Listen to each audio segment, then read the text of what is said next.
네, 웃음 박사인 남부대학교 김영식 교수가 최근 신간 사람을 살리는 웃음이라는 책을 펴냈습니다. 오늘 단박 인터뷰에서는 양복순 PD가 김영식 교수를 만났는데요. 지금부터 함께 들어보시죠.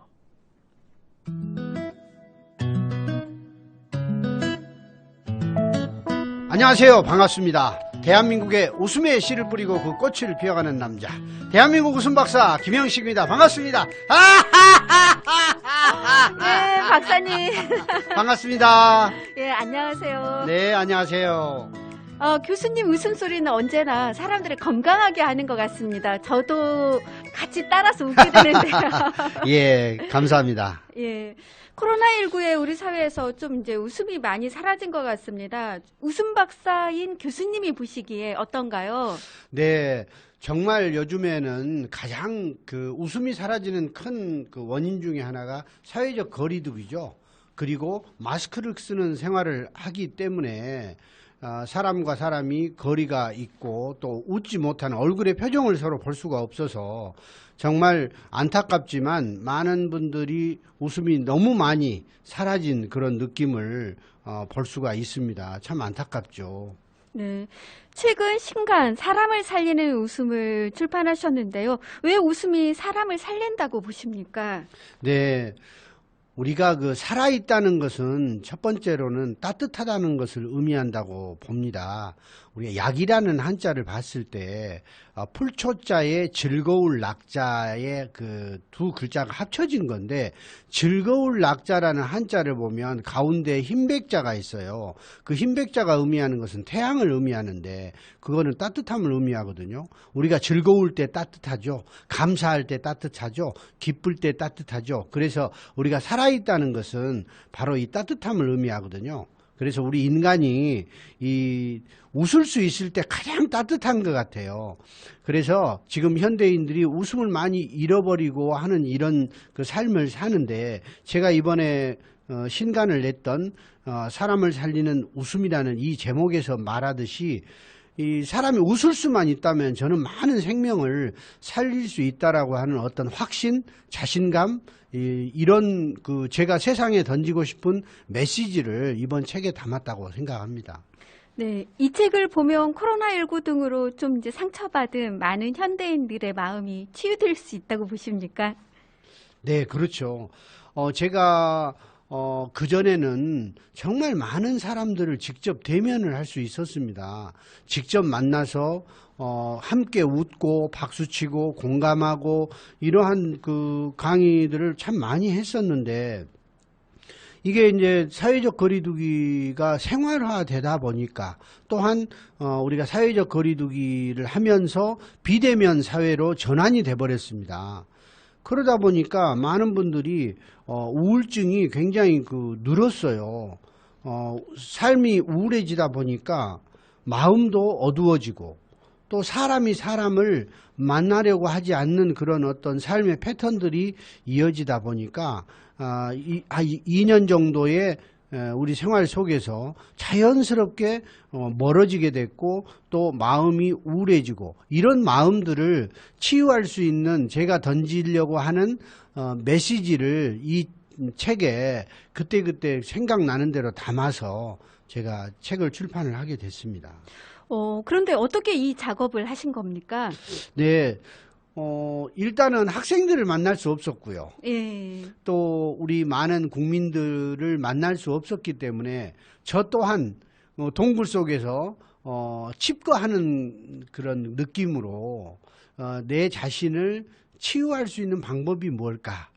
예, 그래서 제가 쓰고자 하는 그 글들을 통해서 특히 마음에 좀 집중을 해가지고 어떻게 하면 나 혼자서도 마음을 즐겁게 할 수 있을까?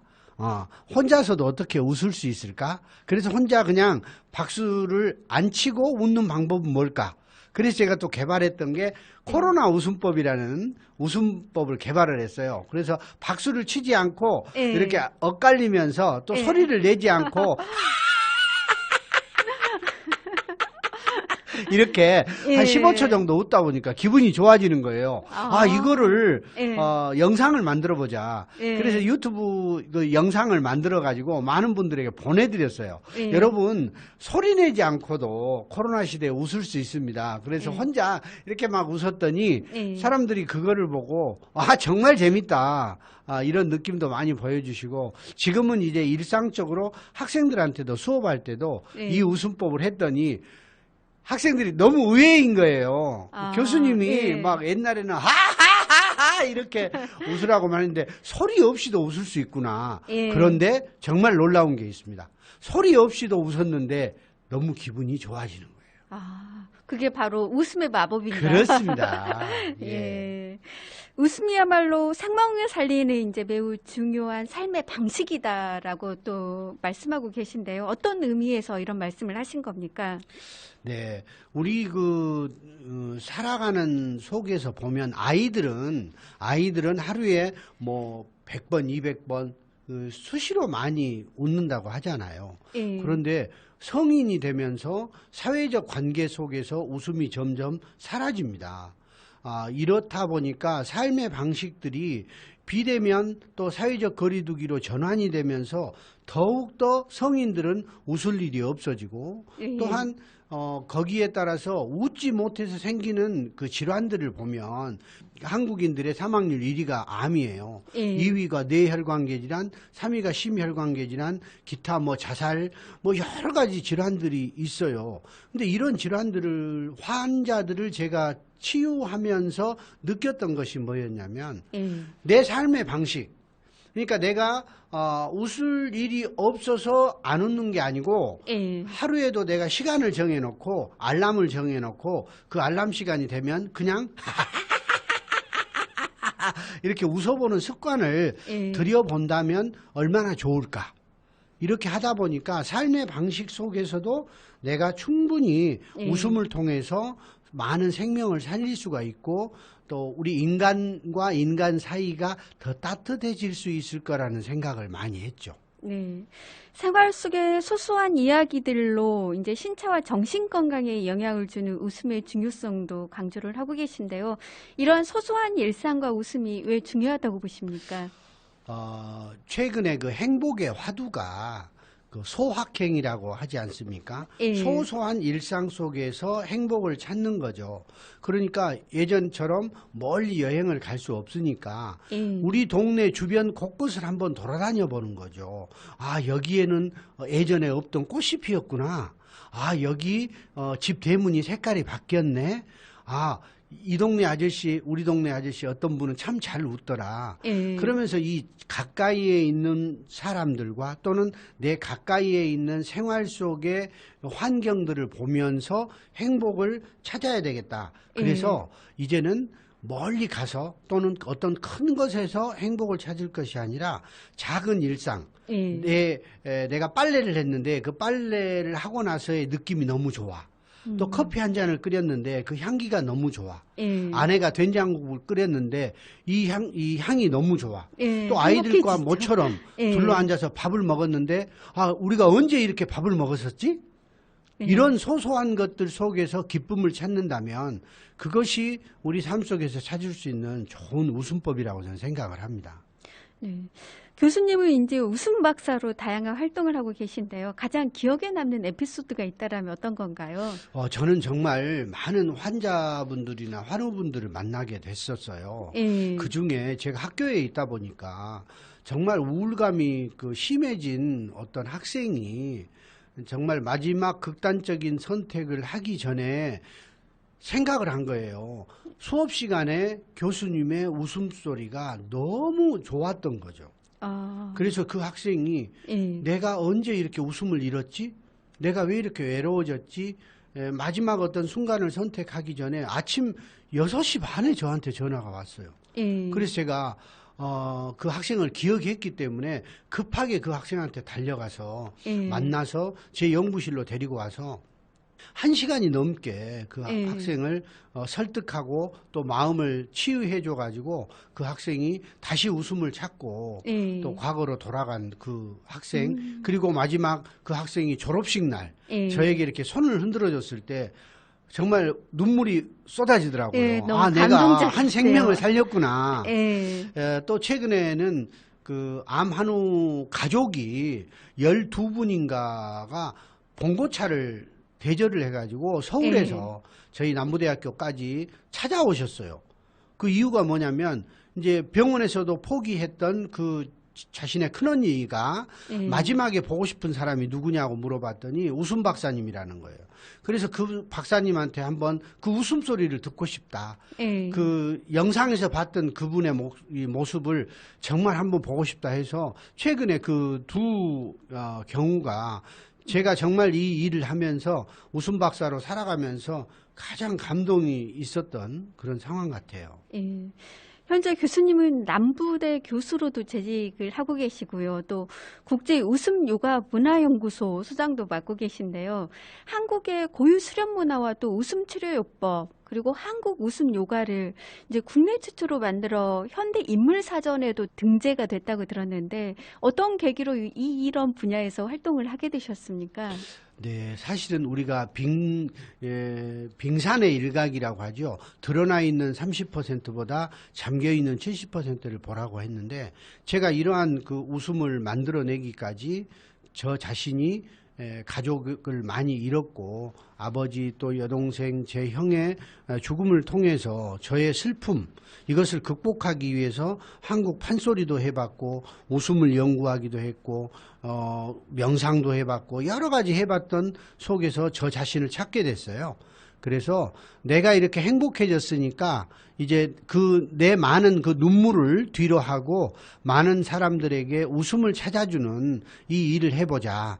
그래서 책을 쓰게 됐고 연구를 하게 됐고 했던 것들이 이제 그 한국에서는 최초로 웃음 요가라는 새로운 그 분야를 만들게 돼서 등재가 되게 됐고 지금은 그 활동을 하고 있는 거죠. 네, 소감이 좀 남달랐을 것 같습니다. 현대인물 사전에 등재될 그 당시 좀 상황도 궁금합니다. 우리가 흔히 호랑이는 죽어서 가죽을 남기고 사람은 죽어서 이름을 남긴다라는 말이 있는데 제 자식들에게 너희 아버지가 이렇게 열심히 사셨다. 내가 살아있는 동안 내 삶의 흔적을 정말 하느님이 저를 보고 계시는 것처럼 열심히 살았다고 하는 하나의 증거가 되지 않을까. 그래서 앞으로도 그 이름에 누가 되지 않도록 나는 웃음 박사로서 다른 사람들의 행복을 위해서 더 노력하면서 살아야 되겠다라고 생각을 했습니다. 국내 방송은 물론이고 미국과 중국 등 이제 다양한 언론에 출연해 웃음 생명 운동을 펼치고 계신데요. 이렇게 사회 봉사 활동을 하게 된 어떤 계기가 있습니까? 네, 우리가 행복을 나누면은 더 많은 사람들이 행복해질 수 있다는 생각을 했는데 그 중에서 웃음 소리는 전 세계의 공통 언어라는 걸 알게 됐어요. 그러면 내가 미국에 가서도 웃음을 전할 수 있고 중국에 가서도 전할 수 있고 아프리카에 가서도 전할 수 있겠구나. 즉 웃음소리가 하하 호호호 하하 호호호 하하 호호 하하하하하하 전 세계의 공통적인 언어는 하하하라는 웃음이에요. 그래서 이제 이 웃음소리를 해외에도 알려야 되겠다라는 꿈을 가지고 활동을 하기 시작을 했는데 정말 그 꿈을 지금 계속 이루고 있는 거죠. 웃음과 관련된 이제 책들도 굉장히 많이 내셨는데요. 웃음 요가로 초대, 자연치유 웃음 요가, 웃음으로 소통하라, 이제 다양한 책들이 나왔습니다. 이런 책들을 통해 좀 어떤 이야기들 전하고 싶었습니까? 네, 결국은 우리 삶을 감사하고 기뻐하는 마음만 있다면 저는 충분히 어떤 어려움도 극복하고 나갈 수 있다라고 생각을 하거든요. 그래서 웃음을 운동으로 인식하고 즐겁게 운동하는 것처럼 매일 조금씩 하다 보면 내 삶도 변할 수 있다라는 메시지를 전하고 싶어서 다양한 접근법을 쓴 거죠. 네.